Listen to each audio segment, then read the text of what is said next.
things you need to know about me. The first is that I love history and literature. I'm writing a full-length novel for my honors capstone. I can tell you all the presidents in order, and I can recite all of Hamlet's to be or not to be soliloquy. The second thing you need to know about me is that I love dancing, but I'm also really bad at it.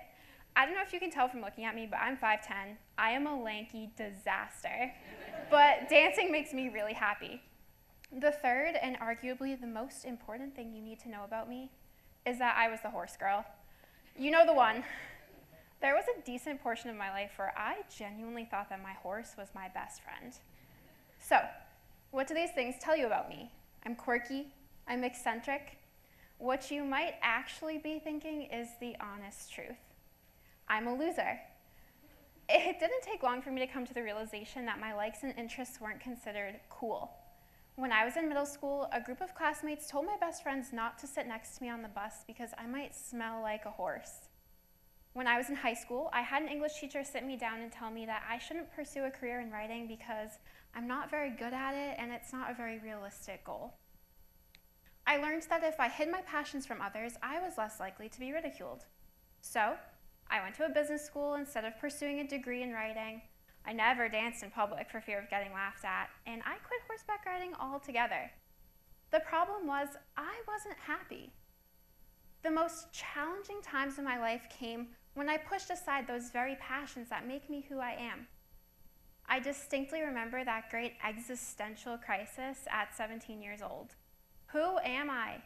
I spent so much of my life pretending to be somebody else that along the way I lost my own identity. However, I learned that the key to happiness, to success, to genuine friendships and unmatched potential is to embrace those things that make you so uniquely you. In short, embrace your inner loser. By surrounding yourself with people who lift you up and support your passions, you can become the most authentic version of yourself, a person who naturally draws others to you. Some of my closest friends who are in this audience today say that they learn something new about me every single day. Whether it's the fact that I am a human citation machine who can cite MLA, APA, and Chicago format off the top of my head, whether it is them hysterically laughing at an uncovered document that I actually created a character for the PBS show Arthur, or whether it's me going on and on about how much I love Ernest Hemingway. I thought that it was just a stroke of luck that I found people who were amused by these stories, but then I realized I could leverage this into something really powerful. In an organization, I could share these stories with others and embrace my own inner loser, and then I could learn the passions that others have, the new perspectives they bring, and the inner loser that motivates them. In her book, You're a Badass, Jen Sincero says, when we share what we were brought here to give, we are in alignment with our highest and most powerful selves.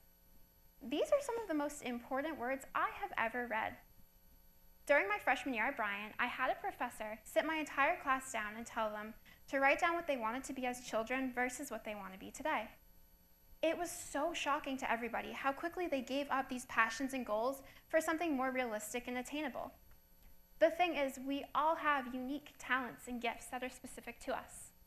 Think about yourself, right now. Think about that crazy thing you wanted to be as a kid. Are you still in some way, shape, or form pursuing that goal today? Are you in alignment with your highest and most powerful self? Are you embracing your inner loser and living up to that fullest potential? Although nonconformity is a glamorous word, the truth is our society encourages us to conform. Study this discipline, follow this life trajectory, ignore your childish passions, and act like everybody else.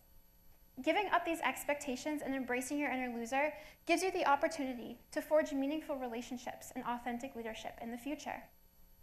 In her book, The Art of Authenticity, Carissa Thacker says that the key to leadership development lies in the celebration of our quirks.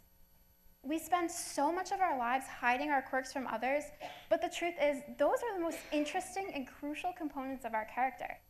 Quirks open us up to others and allow us to share those crazy stories, and then they might share them back with you.